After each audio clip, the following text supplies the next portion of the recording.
Hello and welcome to Get Yourself Optimized. I'm your host, Stephan Spencer, and today it is my distinct pleasure to have Jeffrey Allen with us. Jeffrey is a popular Mind Valley author and speaker, a powerful energy healer, and a pioneer in online energy training. Jeffrey has taught hundreds of thousands of people how to harness the power of their own energy and awareness to improve their relationships, deepen their spiritual connection, and increase their personal presence, happiness, and impact in the world.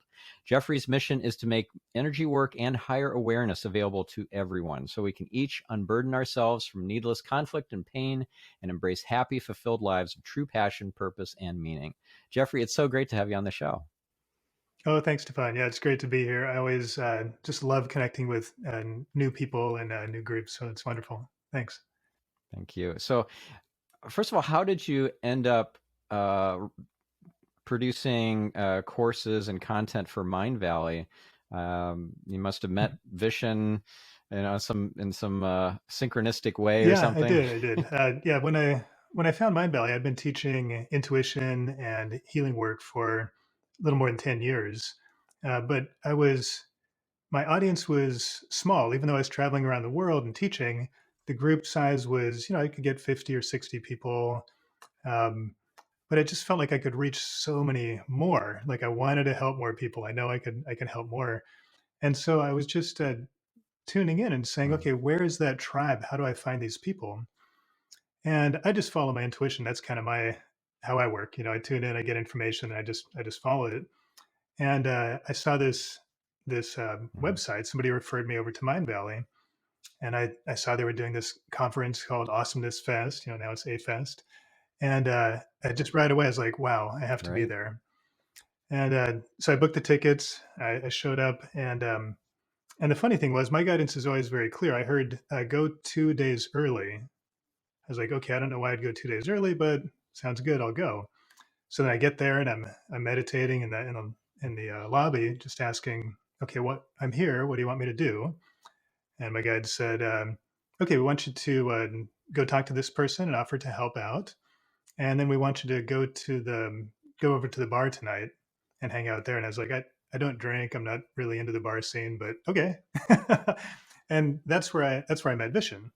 So I went over there. I just was kind of being myself, uh, giving people little energy readings, talking about the stuff that I enjoy, and pretty soon somebody introduced me to Vishen. Um, Throughout the conference, I was teaching little classes in the hallways, teaching people how to feel energy and tune in. and and by the end, Vishen said, "Hey, we'd love to work with you more. If you want to, we'd love to do something. I don't even know what you do exactly, but give me a call and we'll set it up." So yeah, I kind of came in just in a very easy way, just by Mm-hmm. following my guidance and by being myself. I didn't try to do anything. I didn't go through the usual channels. Uh, and that's kind of how my life goes. I just sort of find a little easy road that goes to where I need to be. Yeah. Right. So, if you hadn't have gone 2 days early, you wouldn't have met Vishen in that way at the bar before the event started. And who knows if you would have even had a chance to talk to him at all, because I presume That's, he's pretty yeah, busy that's true. at his conference where there are Yeah. And thousands even of people or maybe just whatever. as important as meeting Vishen was the woman that my guide said, oh, go talk to her and offer to help. She was Tanya. She was organizing the event, Mm. and I told her I do energy healing, and I'll often work different events and help work the energy behind the scenes. Because when people are on stage, there's so much energy moving. Uh, there's just a lot happening. A lot of people are sort of blowing up behind the scenes, blowing up or melting down, or having a hard time. And I Mm. said I can help if that's happening. Yeah. Just give me a call. I can do a little healing for whoever it is, kind of get people rolling again, and be that kind of helper behind the scenes. And so that during the conference, I probably Mm-hmm. did, I don't know, at least 20 energy healings for people, many of them Mind Valley staff. And that's those connections also kind of tied into this deep feeling of family that I have with Mind Valley. Those are people I've not just worked with them, but we've done healings together, Mm-hmm. we've danced together. We really had a deep experience together, and I don't think I could have planned any of that. Well, consciously anyway. Yeah. Mm-hmm. Right. Would you say that the Mind Valley team or part of your like soul circle or soul Yeah, family? definitely. There's a sense, even when I went to the office the first time at Mind Valley, that this is part of my tribe. We are uh, on this journey together, Mhm. helping people discover new parts of themselves, helping people kind of be the brightest version of themselves that they want to be. And yeah, so we've definitely been doing this together. It's not our first time around. Yeah. So if that's the case, and probably this was like a soul contract that was entered into prior to you even incarnating or them, then it was basically inevitable for you guys to meet and work together. But yet you had free choice to not follow your intuition, the nudges to, you know, go talk to somebody, to book a ticket to arrive 2 days early, all the different things that Yeah. needed to happen in order to make this a synchronistic and serendipitous meeting and unfolding.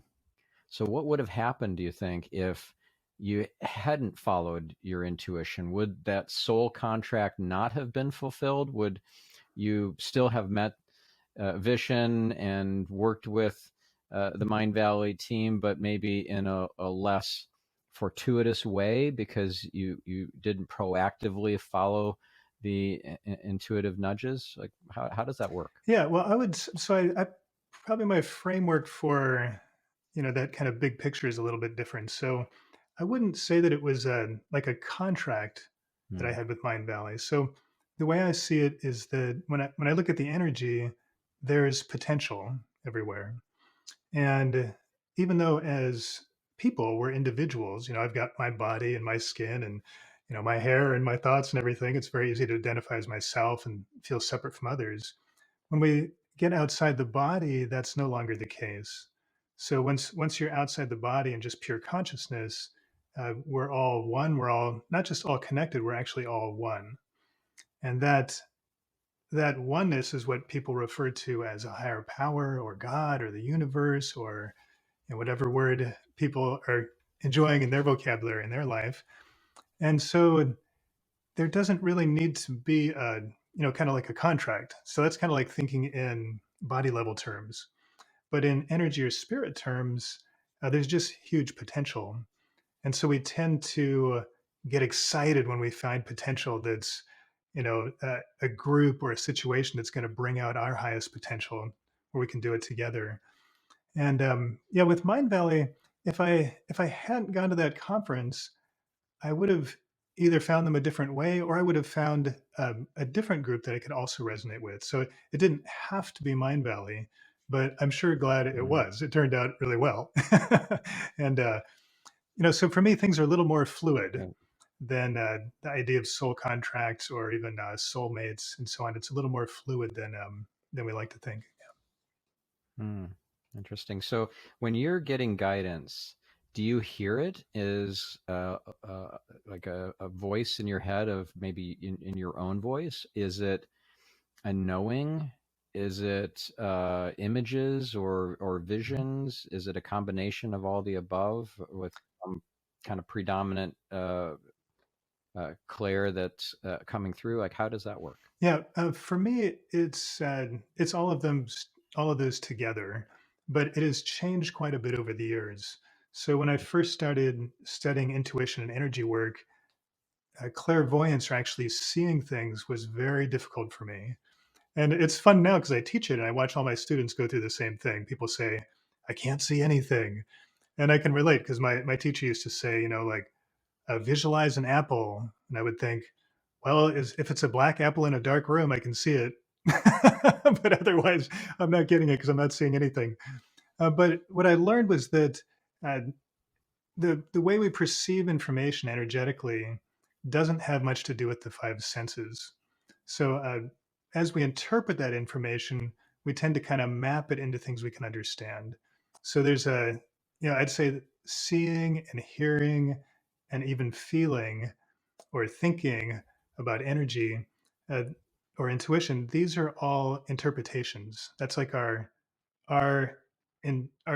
conscious mind interpreting the information that's coming in.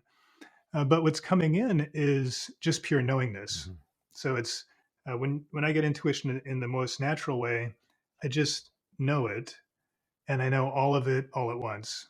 So I don't. It doesn't. It's not a linear knowing where I learn things or this thing leads to the next. I just get all of it, the big picture, past, present, future, me, everybody else. Like it all just kind of comes in at once. And this kind of knowingness Mhm. is uh, so different from what I learned, and actually, it's much different from what I've been teaching. But the new program I'm working on with my wife, he saw me, talks about this type of knowingness or this type of intuition, because she's the one that introduced me to sort of this more authentic or unfiltered, or I'd say maybe kind of natural way of tuning in. Mhm. Because normally we're processing that through our five senses and trying to make sense of it with our logical brain, even if Exactly. we're trying to be all plugged in and connected and in the zone. We're still, for example, hearing our own voice, giving the information, and then asking in our own voice in our head for clarification Mhm. or whatever our next question is, and then hearing the response in our own voice, which is kind of weird when that happens. Um, but I've had that Mhm. um, a number of times, and I know plenty of people who receive information that way. There are times where I'll hear the voice in the person's voice. I'll ask Gandhi, for example, something, Uh, and I'll hear his voice instead of in my own yeah, voice. that's great. Or I'll get a vision, and sometimes it's in my kind of third eye, kind of seeing in the imagination and the in that third eye visor, and then rarely, but sometimes it comes in visually in a very ultra high definition Mhm. kind of virtual reality way. If my eyes are closed and I'm experiencing that, and if I open my eyes, the overlay of that ultra high definition vision is not uh, an after image or inversed colors. It's the correct colors, and then the background of what's in my room when I open my eyes is there as well, and then the image of the vision slowly fades away. That is Oh, that's great. pretty freaky Yeah, really powerful. and awesome. It's only happened several times, but boy, do I love that when that happens. Yeah. Has that happened for you? Yeah, that's fantastic. Yeah, all the ways you've mentioned Yeah. are wonderful. And what I like about what you're saying is that uh, you're just letting these experiences happen. And that's kind of the main Mm-hmm. thing that people need to do or not do really, to get intuition is don't worry about how it comes to you. So if you're hearing voices, like I do hear clairaudience is one of my strongest traits. And so for me, I can just say hello to a guide or just talk telepathically to my friends or, I talked to Vision telepathically before I started working at Mind Valley. you know, there's, it's really easy to do once you get the hang of it. You called him over and telepathically, and then he came over. Yeah, well, I just it was actually my in the morning when once I'd come back from the festival, my guides. I woke up and I was meditating. My guides said, "Hey, we want you to reach out to Vision today, and basically sign up to be an author." I don't remember the exact words. And they said, I was like, "Okay," and they said you need to contact him within the next hour. But I don't have any contact information for him. you know, I so I thought, okay, well, I'll just look at the energy. So I just tuned in, said hello to him telepathically, and I just said, I'm going to contact you. What do you? What's the easiest way to connect with you, basically? And he just gave me like three things. He's, start from a conversation we had, so I remember who you are, because I meet a lot of people. Just get to the point, make it short. You don't have to butter me up or anything. And I can't remember what the third one was, but I just did those things, reached out to him, and he responded to me within maybe 5 minutes and said, "Hey, looks great. I think we found our new author," and he sent me over to their authoring department. And so, yeah, Mm. so I do that a lot. I use that telepathic communication just to kind of understand the context I'm going into, And that's one reason why when we have conversations, it feels like it's happened before. So before this, I was sitting down getting ready to talk to you, Stefan. And so I did the same thing. I just said hello telepathically, just kind of chatted a little bit, got a little energy flowing. And, and for me, it just, then when I see you in person, I just feel really comfortable. It's like, oh, there's my old friend that I just talked to. And, even though I've never seen you in person before. So yeah, it's really wonderful. That's awesome. Now, I didn't sense that you communicated with me telepathically. So, was that my higher self that you were communicating with, or what some people refer to as the light avatar or the oversoul, or was it my soul that tethered to my body that picked up on it, but I just consciously wasn't aware of it? Yeah. So when I say you, that's a great question. I'm just talking about your spirit. So not your conscious Mm-hmm. personality. And what I've found, it's pretty fascinating doing this over the years, is that it's very rare for somebody to catch that communication consciously. I've only had that happen a few times, um, but it's very common for people to catch it unconsciously. So I can have a conversation with somebody Mm-hmm. that's very specific, and then the person will, when I see them a few minutes later, the exact same conversation will play out, or they'll suggest the things that I had said beforehand, and so on. um, it's really fun. Yeah, for me, it's just a way of flowing better. It's kind of like taking a little peek at the future and getting in sync with somebody. It's not a way to kind of steer things or manipulate the world. It's just a way to be in the flow more gently. Yeah. Yeah, amazing. And do you get kind of like um, what's how do I ask this?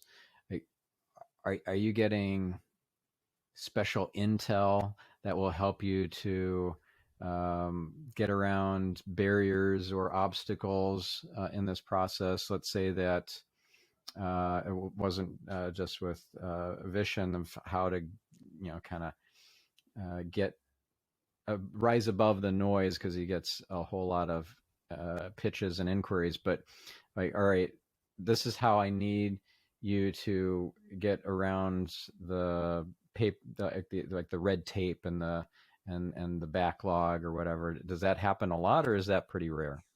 That happens pretty much all the time. Yeah, it's just kind of an ongoing thing.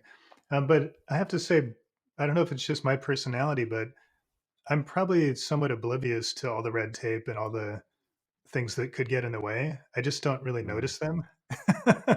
And so uh, I tend to just go sort of where I'm going anyway. Um, yeah, it's fun. Like, but I get very specific guidance. So I'll give you a couple examples. It's kind of fun. So uh, before I got into energy work full time, I was a software engineer, right? So I had a 15-year career writing software, and I was very successful at that. It was really, really fun. But at some point, I decided I want to I want to take my hobby, which is energy work and intuition, and just give it a try, see if I can do this full time. And so I was living in Sedona at the time, and I was wanting to buy a car to go out and visit my teacher in Mount Shasta. But I was also trying to save money. Anyway, make a long story short, um, I woke up one morning and my guide said, "Okay, we want you to drive, call around. You can find the car you want today.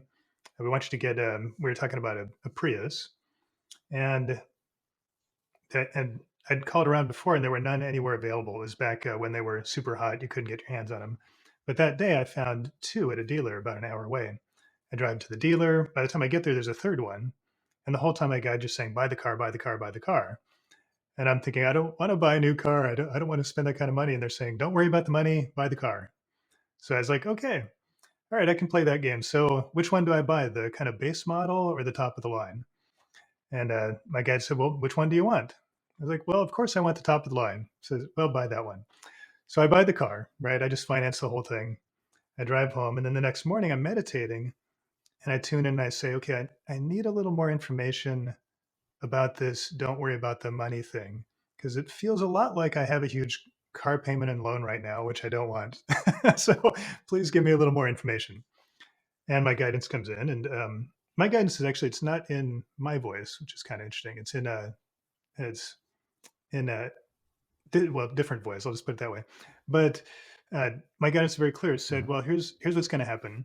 You're going to get laid off in 2 weeks from your job." He said, "Since you're working half time right now, you're going to get a half time severance package. So we want you to call your boss, move up to full time, so you can get the full time severance package because you worked there 10 years full time and you deserve it." So I thought, interesting. I didn't know I was going to get laid off. I didn't know any of that. So I sent a little email to my boss and just said, "Hey, could I go up to full time for a little bit to pay off this car I just bought? But I don't want to stay there. I just want to, work enough to pay off the car, go back to half time." And I was a little nervous about it. And she emailed back right away and said, "Okay, I'm making the change." And I called her and I was like, "Wait, I'm not sure. Let me think about it." And she's like, "Jeff, let me make this change. Let me make the change." And I was like, "Okay." So I hung up, and sure enough, 2 weeks later, she called and I was laid off, which was fantastic. I was ready to go, and the difference in my severance was exactly within $100 of the price of the car. So I took that extra severance. I paid Mhm. the entire car off, and this is just one example, but these are the kinds of things that happen regularly to me because I'm tuning in and listening, not with my mind, but just to this source of infinite information that we all have, and just feeling those possibilities. So literally, my guides bought me a new car. Yeah, so kind of an unusual experience, but fairly common for me. These happen just over and over and over. Yeah, amazing. And what I've come to realize is that you get this guidance not just through your inner knowing and through your hearing and inner voice and all that, but you get it in the environment too. Like I'll have a conversation with somebody. I'll be sitting outside in the backyard, and there's this beautiful lake. The Enchanted Lake is what it's called, and it's right on our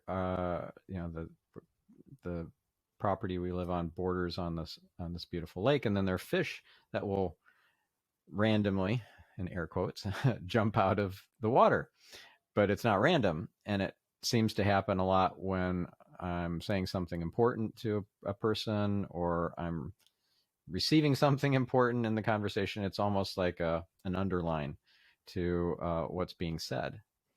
And I'll also get certain birds or other animals showing up at a certain moment, and that will be further information from. It's like getting angel numbers, but in the form of the animal kingdom.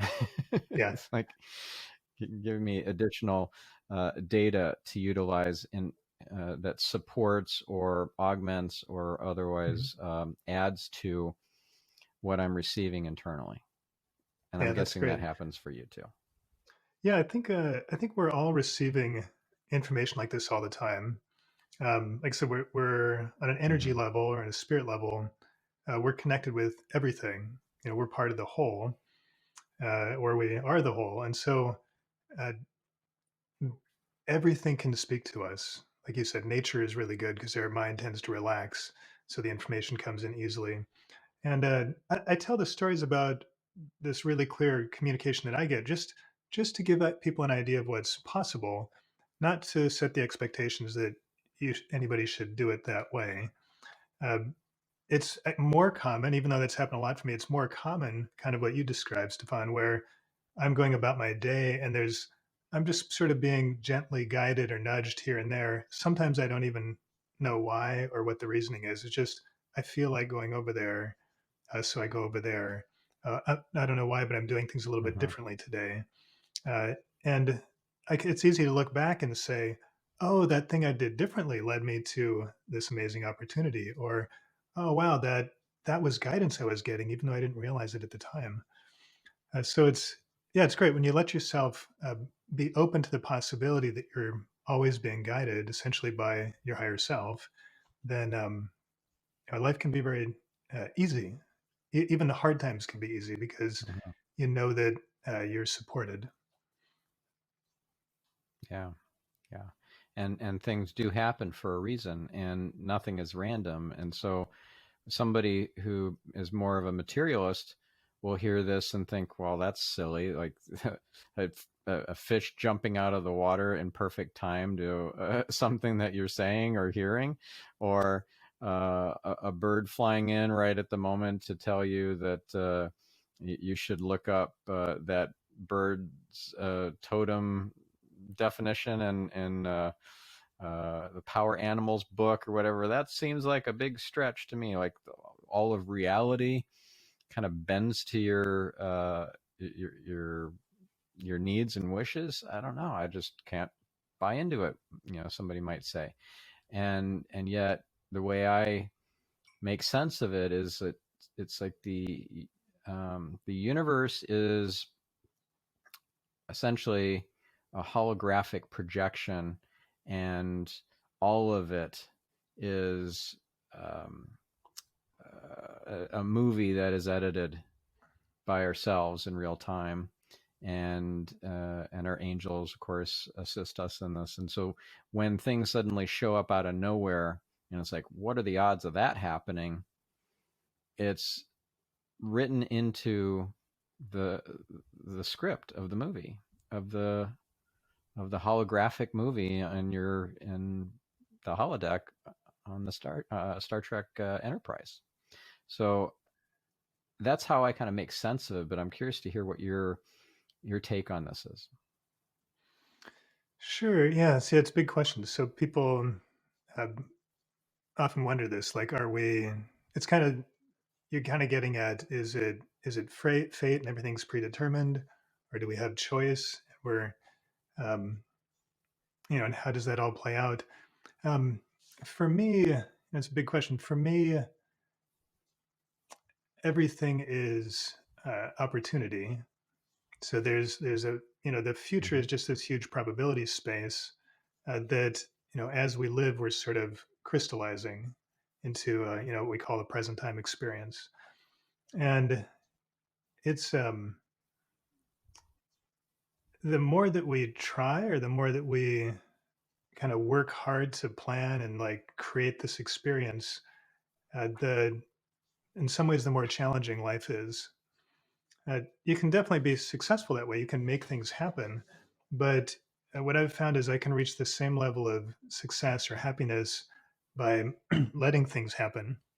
I still have to take action, but I sort of leave the planning up to my higher self, and then I leave the action up to my, in my body, following through on the guidance I get, and Mm-hmm. uh, stepping into the opportunities that are there. But yeah, it's really fascinating. The way that the world works is not the way that we think it works, and it's actually very hard to understand it with our intellectual mind because we're dealing with two different types of accounting. Our intellectual mind, or a material mind, is used to objects and physical things. So we're used to even basic accounting. Like if I've got 5 apples and I give you one, now I've only got 4. And so our logical mind thinks in terms of physical objects, but energy has nothing to do with that. It's a whole different accounting system. Uh, Although it's interesting now, we're actually getting into uh, a lot of energy awareness just through using the internet and using digital things rather than physical things. So a good example is in used to be, like I said, with CDs, if there's 10 CDs and somebody buys one, now there's 9 left on the shelf. So every time somebody takes one, there's one less. But we've been out of that for a long time. Now, when you go online and you find a song and you take one, there's one more copy. You didn't deplete a store of copies. There weren't like 10 there and now there's one missing. There's actually one more now. So every time somebody takes one, there's one more. And this is energy accounting. This is the difference between abundance and scarcity. Is basically which model you're operating Mm-hmm. in, the physical world or the energetic world. And it's it's fun because even money stopped being a physical commodity nearly 50 years ago in the U.S. It's not an object that's moving around. It's just energy. So that's why uh, this concept of scarcity, where like if I take money, I'm taking it from somebody, or if other people have a lot, there's not enough for me. This isn't actually true. This would only be true if we were handing rocks or coins around, but we stopped doing that 50 years ago. It's just numbers. So it, every time you get more money, there's just more money that to have energetically. Uh, so it's switching the mindsets. When people are able to switch out of just this kind of mental accounting of objects, and it's a kind of an energy understanding, energy awareness, that's when things really open up, because you're not competing Hmm. anymore for scarce resources energetically, or in your love life, or in your finances and so on. You realize, oh, there really is abundance, but in a much different way than perhaps most people would describe it. Yeah. Reminds me of something that, a couple of things actually, but one is a phrase that I learned from DC Cordova, uh, the lady who runs Money and You seminars. And this was relatively early on in the pandemic. A lot of restaurants were closing permanently, and a lot of businesses were going out of business. And she reminded the group, this was like an alumni call of people who had attended Money and You. And I was on that call, and she's like, the money has not left the planet. And it that's true at the physical level. Money hasn't left the planet. You know, the money that's changed hands went from some companies that went out of business to ones that were able to, buy at great prices these different businesses' assets and so forth. So the money didn't leave the planet in that physical way, but it also, in a metaphysical or spiritual, energetic way, it didn't leave the planet either. And in fact, as you say, it can multiply. So so that's one thing, and the other is that essentially you're operating on two levels or layers of reality superimposed. So there's okay, I need to make a money transfer and pay my bill, but I also know and trust that the money is more money is going to show up.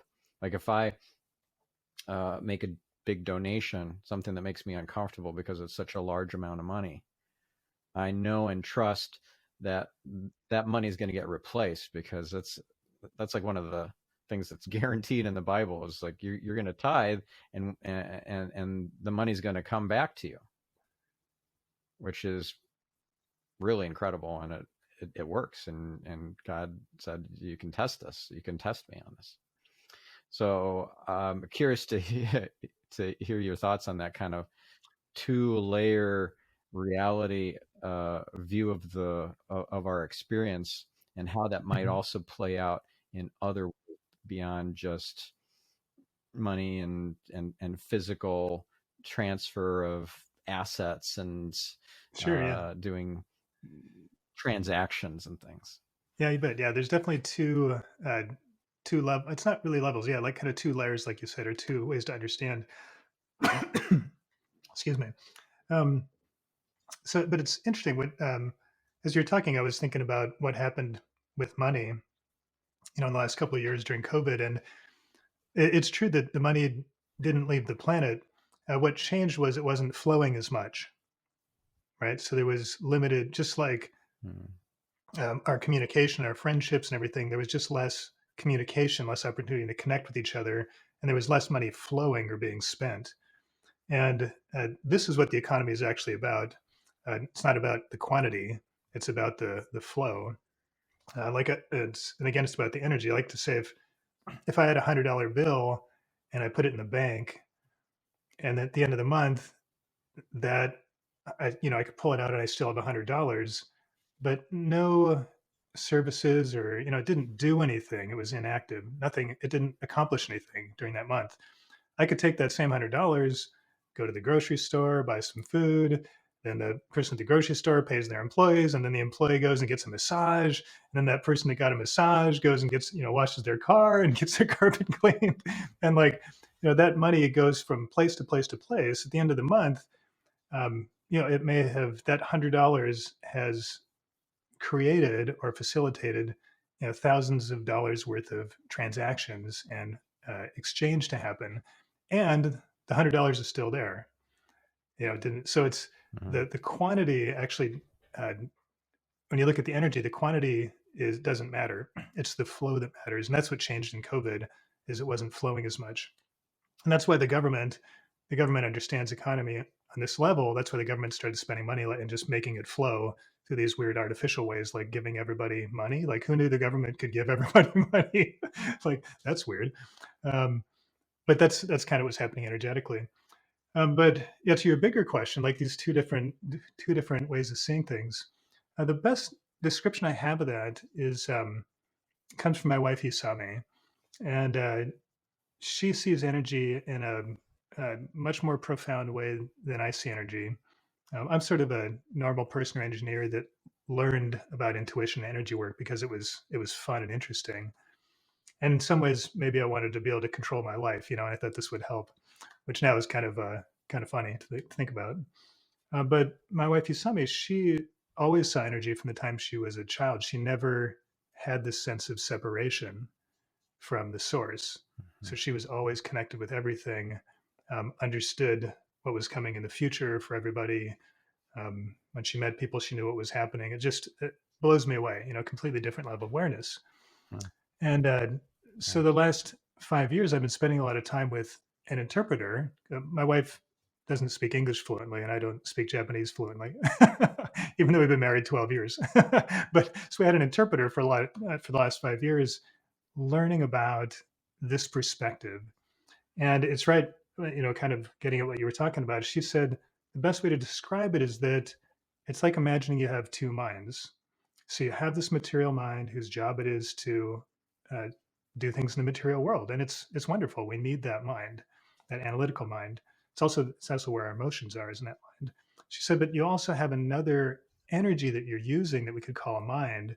She calls the spirit mind, and this one is that extra layer you're mentioning. This is where you, when you're in that space, when you're connecting with spirit mind, you know everything, not intellectually, but on a holistic level. If you just moved naturally through life, connected with the spirit mind, you would walk into the most beautiful opportunities, both for healing and for creating things, for helping others, without Mhm. any apparent planning. And when she was telling me this, I could see that, oh, yeah, that's what's when my life makes these huge, amazing changes. I've always been in that state of listening and following, not in the state of planning and trying. Mhm. I do a lot of planning and trying too, but it's this spirit mind state that's this is the one that really uh, gets me connected and gets me flowing and able to be my brightest self and to help people. And the way to tune in and find that is basically just knowing that it exists and then starting to work on, letting go of the attachment we have to how good and amazing our analytical mind is. Like learning Mhm. to kind of say, that's great. I'm great. I'm so happy I have this analytical mind, but I don't have to listen to it all the time because, to be honest, a lot of times it's just making stuff up. It's obsessing about details. It's doing a lot of unnecessary stuff because oftentimes it's not grounded and connected to this spirit mind. When you have them together and working together, that's when things are, the most amazing, for me. So a little abstract Yeah. answer, but that's my best take on those kind of two uh, layers. I would call them two minds. Yeah. I love that. And I think the distinction I get about this is, or the way I process or kind of make sense of it is not only am I tuning in to my higher self, my guides, to angels, to God Himself, but also I'm helping to shape my reality, co create it. And the vision or visual I get with that is like in the movie Minority Report, Tom Cruise is swiping in midair with his hands to open and close windows on the that are just displaying in midair Mhm. and zooming in and out and rewinding things and so forth. Have you seen that movie? Yeah, yeah. Yeah. So you understand my visual, and you can do that, I think, with your energy Mhm. and with the energy of like, all right, I want to zoom in and really materialize from the vortex or from my desire the house of my dreams. And I want to, kind of double click on it. I want to zoom in. I want to uh, get really granular about what I want. If I Mhm. want to have animals on the property, how many? What are they? We're going to have chickens. How many chickens? Where are they going to be, etc. And making that not just an idea or a theory, but very tangibly real in your imagination and in your energy field is something that I think is part of the process, right? To do this effectively and not just tune in and let your guides and your higher self take you wherever they want you to go. I mean, there's that being carried down the river sort of aspect to it rather than trying to swim it on your own. But there's also that part of kind of effortlessly helping uh, the architecting of your ideal future. Is it, is that accurate, you think? Sure. Yeah, we're doing both. Yeah, we can definitely sort of listen or sort of read the book of life. But it's written in pencil, so we can also uh, edit, make changes, write in the book and kind of co-create, what's happening Mm. in our lives. It's really powerful, and I like the description you had of the Minority Report because for me, when I do energy work, it's always looked like that.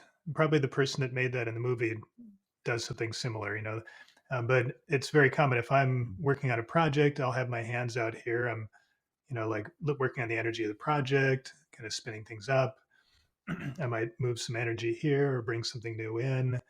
It looks like I'm physically assembling something or working on things, but there's no physical things there. I'm just working on the energy, and it's very powerful. You can definitely create that way and manifest this way. Mm-hmm. Um, it's interesting though. I'd say, kind of as we mature uh, along our life path, at the beginning we tend to focus more on our lower chakra needs. We focus more on, um, do I have money or food or shelter or, second chakra to have a good relationship, or am I, having a fun sex life, or like, and then third chakra is like, do I feel like I have control over my life, or I can make things happen, or I can manifest things?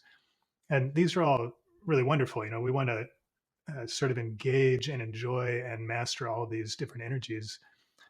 But at some point, uh, that starts to get, once we feel confident that these things are possible, it becomes less interesting to do them, right? So I could Mm-hmm. sit down and manifest things like crazy, just because I've got so much experience doing it. But I really don't do that anymore. It's just not interesting to me to live that way. And it's kind of shocking for people that are, coming in as students going, yeah, but that's why I'm learning about energy work, because I want to create more money or wealth, or I want to, I want to write I my want to own make it story. And rain. I'm like, yeah, I get it, because I that's why I got into it too. But eventually it's just a natural, kind of progression to realize, oh, I'm pretty cool with whatever happens, actually. And life is like, if I write everything in my book, I can only get what I can imagine. When I stop doing that, I can create a life better than I can imagine, right? Mm-hmm. Beyond, I can live beyond my dreams. The best example I have of this is my relationship with Hisami. Probably most people create relationships more energetically. It's one place that we do pretty well. But I'd been single for about 10 years, and wanting to be married again, uh, but I just hadn't found the person. I hadn't made it happen, and I was trying to make it happen, working on energy and everything. And finally, I just sort of gave up and said, "Hey, guides, guides or God, help. I just need help. If I knew what I was doing, if I knew how to manifest the relationship that I want to be in, I would have done it already. Clearly, I don't know how to create what's going to make me happy, even though I'm trying and I'm good at creating things. I just don't know what's going to make me happy. Once I gave up and just started following, very quickly, I met my wife, Usami. And my mind, my material mind or my analytical mind, still couldn't quite accept it. Like I knew in my heart, this is the woman I want to be with. This is the most fascinating person I've ever met. I just everything I can imagine, and then a whole bunch of things I didn't even know were possible. Like I can't believe it. This is this person's interested in me too. It just blew me away. And but my mind is saying things like, yeah, but she lives in Japan and speaks Japanese and not English, and you live in the U.S. and you don't speak any Japanese, and like how's that going to work? I'm like, I don't know. I don't know, but I also don't care. I just know that there's an opportunity that's brighter and more exciting than any opportunity I've seen before, and that train's leaving the station, and I'm getting on it. I don't even care what's going to change, and that that kind of crazy move is those are the kinds of moves that for me always defy logic. People tell me they're crazy, but when I look back, everybody's trying to create the same thing. Everybody's trying to find those experiences, but they're trying to plan them. And you Yeah. can't, like I said, if you want to live a life beyond your dreams or better than you can imagine, you can't be the planner. Yeah. So where do you and your wife live now? Are you guys together in the same location, or do you have to do a long distance marriage for the time being? No, we're in Tokyo. Yeah, yeah. I thought she was going Okay, to you're in move Tokyo. to Sedona when we first got married, but that was Yeah. just miscommunication. So at some point I realized, hey, she's not coming here, and so hey, I'm going to live in Japan, and so there we go. Yeah, we've been Good for married you. 12 years now. It's pretty fascinating because I think it helps in some ways when we first met that we didn't speak the same language, because Mm, if you really want to connect with somebody, you really want to get to know somebody. If you spend an hour or an evening with them and don't talk, if it's somebody that you really want to connect with, you're not going to be on your phone or doing something else. You're just trying to connect with this person, even though you can't talk. Amazing things mm, happen. Like just things really open up in a really amazing way. Yeah, best date yeah. ever. Amazing. Amazing. Yeah. So I have a fun story. I'm my listeners probably have heard it a few times already, but I thought I'd share it with you, Jeffrey, since you had an amazing kind of surrender and meeting of your soulmate that happened shortly thereafter. Something like that happened for me and for my wife, Orion. We met at a Tony Robbins event called Date with Destiny. It was the last day of the event, actually, after it finished, in the wee hours of the night, like 1 or 2 a.m., and in the lobby. But earlier that day, I prayed for her to show up. I wrote up a relationship vision of who I would be in the relationship, who I want in my ideal relationship, and um, how that relationship would be. And then I prayed to God for her to show up right away. And prior to that, I was using all sorts of tricks and hacks and stuff to try and get this amazing soulmate. I learned pickup. I had gotten divorced a couple of years prior, or 3 years prior, and I was hopeless at trying to attract women. I needed to go through a whole physical transformation, and I needed to learn some social skills and so forth. I was a hot mess for a while. I didn't have a single date for 2.5 years. So I learned pickup, and I was using techniques and stuff that I had learned from Neil Strauss, and I was getting some results, but it wasn't until I surrendered and I just let go and let God that instantly, 12 hours later, we were introduced by a mutual friend. Yeah. So And amazing. Yeah. was Oh, and by she the the way, 9 days things? after, Uh, I proposed to her in a hot air balloon. that's great. That's great. Yeah. And how did it compare with your But list? almost no, everything, absolutely everything on the list. Yeah. And there were probably 40 things on the list of the only thing that stands out that I actually forgot to put on the list, but I wanted, was exotic. And she's Middle Eastern, Israeli. She looks exotic and incredibly beautiful. And I forgot to write exotic down. Yeah. So you got beyond what you're envisioning, even though you're envisioning very clearly. Yeah. Yeah. Yeah. That's when this letting go process is when uh, things open up. You know, we're able to get that.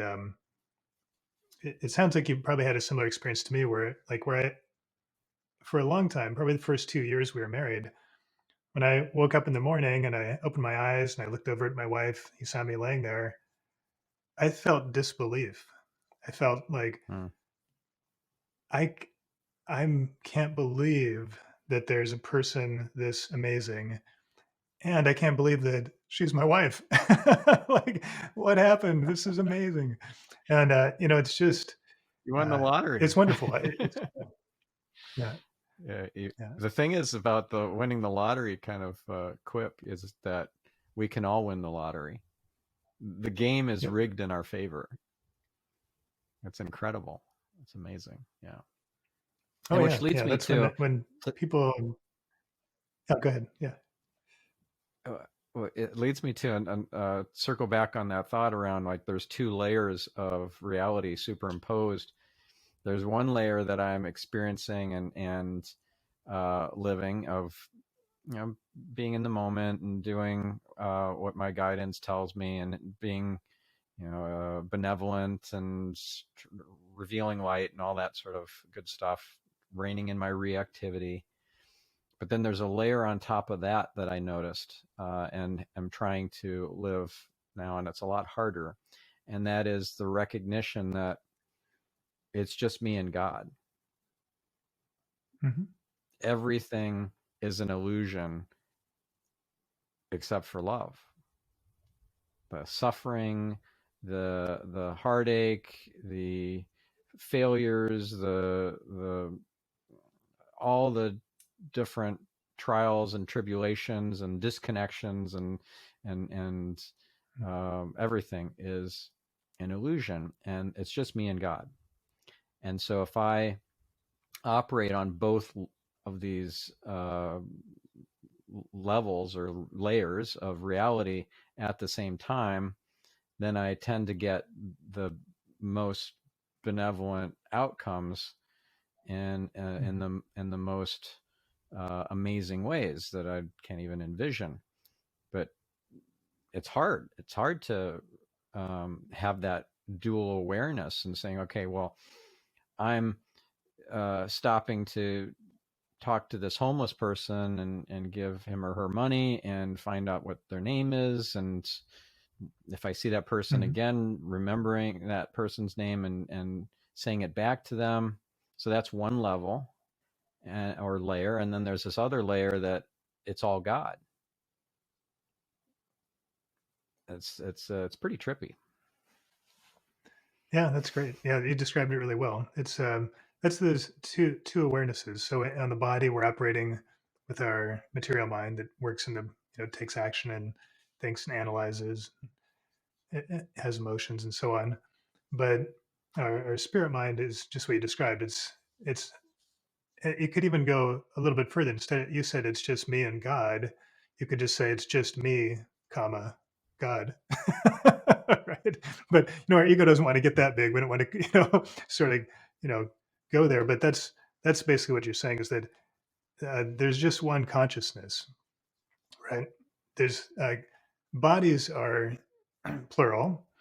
Consciousness is singular. There's just consciousness, and Mm, consciousness flows through everything. And so when it's flowing through a particular body, it looks like Jeffrey Allen's personality. It's flowing through a different body. It looks like your personality, and so on. But there isn't another consciousness out there. And you can hear this sometimes, different sayings. People say, there's only one of us here. Like, I really like that's a nice way to say it. Or mhm, I don't remember which tradition says in Lakesh, maybe a Native American, one of the Native American dialects, which means I am another you. mm, It's, all the great spiritual teachings of the world are trying to get at this particular thing, which is very hard to describe in words, which is where, even though it's true that we are separate physically, there isn't any separation at a consciousness level. And when mhm, I like what you said, you kind of need to kind of have both of these awarenesses. You can't just say, "Oh, suffering's not happening." I'm just going to pretend it's not happening. It's like, no, it is happening, but it's not the point when I'm tuned into this other level.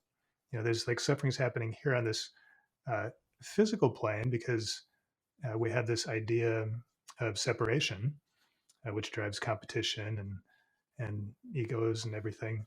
It's necessary to live here, but in the bigger picture, from life to life to life, there's just consciousness, and it's permeating us, everything around us, the animals, the plants, the planets, the stars. There's just consciousness or God. Yeah. yeah. Yeah, are you familiar with the short story "The Egg" by Andy Weir? No, no, I'm not. Yeah.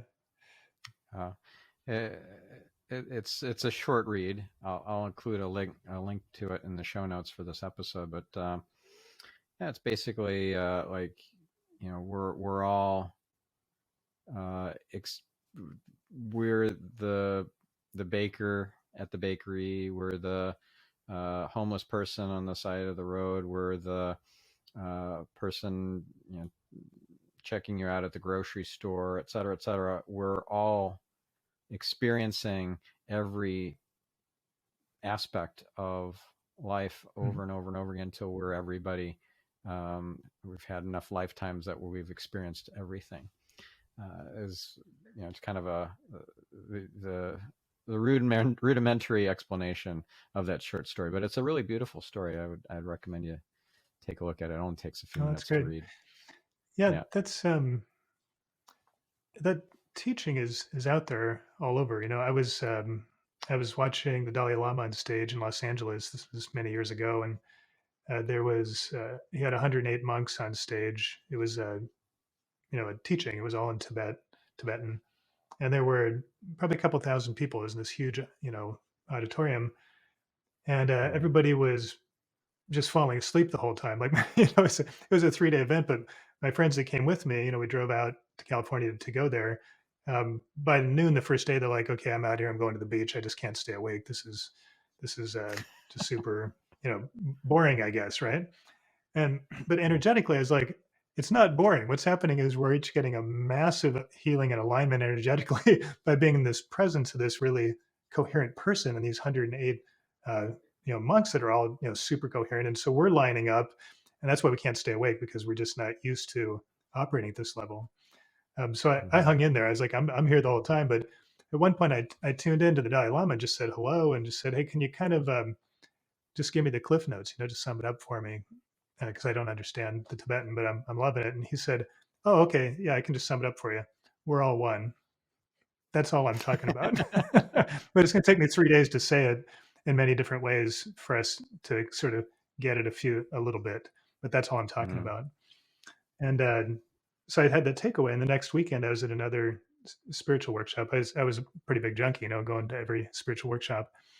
And yeah, I was sitting in the class. I'd actually been in this one before, And I thought, I'm going to try out this we're all one thing experientially, because knowledge is interesting, but I need experiences to know what's true for me. And so we're meditating, and I just thought, okay, we're in a circle here. I'm going to see if I can move my consciousness. If we're all one, that means I'm also the person sitting next to me. So I just moved my consciousness over into her body, and it was pretty fascinating. I could see, I could hear thoughts playing by, and it was me, but it wasn't the me that I'm used to. But this, Mm-hmm. I was still identifying as me, but my name was now Chris, right? And I could see the teacher from a little bit different angle, and I was like, wow, that's blowing me away. So then I said, what about, can I get in like all 12 people that are here? And sure enough, I was you know, had expanded, so I was feeling everybody's consciousness. I could see the teacher from slightly different angles, and all of it felt like me. None of it felt Mm-hmm. like somebody else, even though they were all different people. And I wanted to play a little further. So I was like, okay, well, we're all kind of on the same page here. So this seems easy. Can I just expand my consciousness to somebody random that's not in this group? So pretty soon I'm outside walking down the street in somebody's awareness and body that's walking by the hotel, having completely different thoughts. And all of these were happening simultaneously. And I was also me, the me that I Mm-hmm. would, in this body. And it was pretty fascinating. But what was interesting about it for me is that it's like now I have an experience rather than an idea, and so I don't need to put words around it. I don't need to write a book about it. I don't need to go further or understand it because I had an experience, and so I understand because I had an experience. I don't need to intellectualize it, and Yeah. so Yeah. that's when I talk now about kind of my ideas or philosophies. It's not just ideas that I had or thought about. For me, they're all tested experiences that I lived. Mm-hmm. Because if to be honest, if you don't do that, if you don't test out what you hear and live it yourself, you don't know if you're just making stuff up or somebody else made it up, or and um, that's why I encourage everybody, just explore, try these crazy things for yourself. It doesn't matter what I did or what I heard or the results anybody else had. It just matters what you're doing for you and what experiences you have. Because when you have an Mm-hmm. experience, that's when you understand, even if you can't explain it to anybody. Yeah. So that's the path I always recommend. Is just spirituality is experiential, not academic. Yeah. Yeah. I learned from the monks in India when I was first awakened in 2012 that God is an experience, the divine is an experience, not a belief. Yeah, really powerful. That's beautiful. Now, did you have to get permission from the souls of the people that you were occupying their bodies temporarily, or did you just do it without permission? Well, there's only one of us here, so so who would I Okay. ask for permission? Right? Kind of that question's coming from this analytical mind that's pretending we're separate, right? I wasn't operating in that space. Okay. Well, So so no, that's I one of didn't the I things didn't that get I a got signed waiver a from lot any. of training or kind of what's that? I said, yeah, I didn't get a signed waiver from any of them. I Oh, it's it's not really okay, that's necessary. cool. So I get mentoring from Tina Zion, who's an amazing medical intuitive and Reiki master and psychic, and she always told me to ask permission before doing a healing on somebody, remote healing. Like if I'm gonna, I mean, I can go ahead and pray for somebody, and then their higher self can reject it if they don't want the healing. But to um, go into somebody's field and do some sort of energetic healing on them, or to remove a negative entity or something that's attached to somebody, you gotta get permission. She really hammered that into me. So yeah, Sure. Yeah. that's When I teach why I asked the energy question. healing, same thing. Yeah. When I teach energy healing, I say, oh, you want to get people's permission, but permission can be energetic as well. It's not Yeah. as basically the important part about permission is not what people think. It's not about the other person. Um, it's not about consent, even though that's really important in the physical world. What it's about is understanding your role as a healer, right? Mm. So asking permission puts me in the mindset or the framework of I'm offering something, but it's okay if the other person doesn't want what I'm offering. It's okay if, even though I think they need a healing, they don't feel that way. It's okay Mhm. if, I offer them 10 things and they say, I only want one thing, or they say, I don't want any of that stuff. That's totally okay. So permission is sort of a it's great, but what's really happening energetically is not what people think, right? It's not about consent of the other person or violating that other person, because that violation is happening when you're thinking you know better than them what they need, right? So if I step Mhm. into a situation, say, oh wow, that person's in pain, um, and I'm going to help them, I start doing some energy work on them. Um, that's that's the violation right there, right? But Mhm. if I have a different mindset, asking permissions changes that mindset to like, oh, I care about that person or I feel love for that person, even though I don't know them, and I want to help. So I'm going to ask permission, which switches my energy field to uh, an offer rather than a doing. Like Yeah. I'm not the person fixing this for that person that's, needs me. Rather, I'm Mhm. a conduit for energy to come through, for love to come through. And if they can receive that in a way that helps them, that's wonderful, right? Yeah. So Yeah. permission is really important, but it's not, it's not over here. It's not don't think about it in physical terms. Or it's okay to think about it in physical terms, but that's not the important part, right? It's a cleverly worded structure to get people to align Mhm. energetically. But people get stuck on all pretty much anything you talk about energy work or spirituality. People get stuck on the words, the processes, the procedures, the information about it, which is actually not important at all. Those are all just kind of clever tricks somebody wrote down to help unconscious people line up. Yeah, Mm. because mostly we're all unconscious all the time, right? So Yeah. we need those little tricks. Yeah. Yeah. We're on autopilot. Awesome. Well, I really appreciate you sharing all your wisdom and experience and your energy over this last hour and a bit.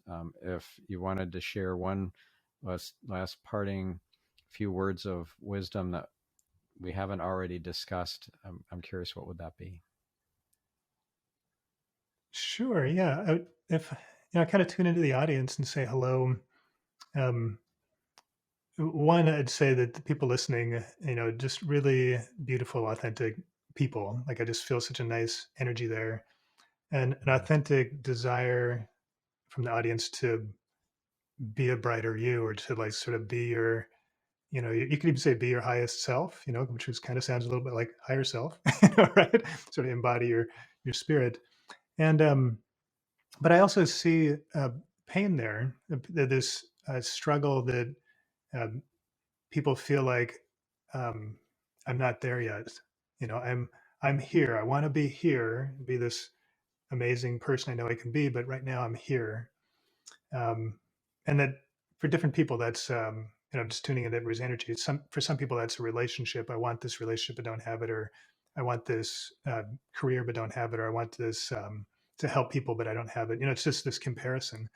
And so, what I would say is um, that doesn't have to be a painful thing. So the I would encourage anybody that's listening now to, when you feel like I'm not enough yet, or I feel like a little disappointed or sad or embarrassed or whatever, that I'm not to the place I think I can be, just remember that that's just means you're growing. Like you're aware that there's more and you're leaning into it. So of course you feel a little bit inadequate compared to who you want to be. That's normal. Every year I at New Year's I do a little meditation and I look back at, who was I a year ago? And what was I thinking, what was my kind of the most interesting thing for me. And without fail, every year I feel a little bit kind of, I kind of laugh a little bit at who I was a year ago. I feel a little bit embarrassed, like I can't believe I was thinking those things, or those were important, or with love, I sort of look back and chuckle at myself. But I also recognize that I'll be doing that again next year, looking back at me right now, right? So if you're growing and learning, you always have the experience to look back and laugh at yourself, or to look ahead and say, "Well, I don't really measure up to who I'm turning into." Well, of course you don't. You're growing. This is not a something to feel bad about. This is something to be excited about. Like Yeah. excited that you're feeling more potential for yourself. Of course, you'll never get to that place because you're always dreaming a new dream. You're always expanding.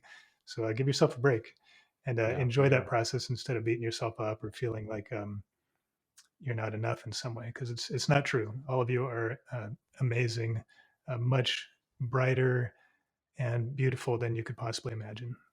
Mm, wow. And I was just so struck by the beginning of your Mind Valley course on duality when you tuned in to your tribe of students who weren't just at that moment taking the course, but who were in the future taking the course, and getting all of us together energetically to communicate with each other and wish each other well and send love to each other across all time space dimension. Amazing. Amazing. So you were able to do that just now. Everybody who's listening across all time space and dimension, whether it's the podcast audio only, or it's the video on YouTube, or it's the written transcript, at any point in time you're experiencing this episode, this interview, you are tapping into them and feeling out where they're at and what they're struggling with. That's amazing. Yeah, yeah. There's no distance between us physically or time wise. Time space is a material world construct, but energetically we're everywhere. It's like yeah, it's kind of like you think of the moon is separate and far away, the sun is a little further away, but the universe isn't far away. We're inside Mm-hmm. it. It's not far. You can't get anywhere else. There's nowhere else to be. So yeah, and we're all tuned in that way all the time. It's just a matter of kind of letting the noise turn down and letting that signal turn up. Yeah. Yeah. Very cool. Very cool. Well, thank you so much, Jeffrey. And thank you, listener.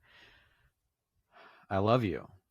I love all of you. So if you can spread that love to others in your energy and not just in your words and deeds, then you're going to have an incredible ripple effect that spans lifetimes. So, wish you well, and we'll catch you in the next episode. I'm your host, Stephan Spencer, signing off. Thanks, Stephan.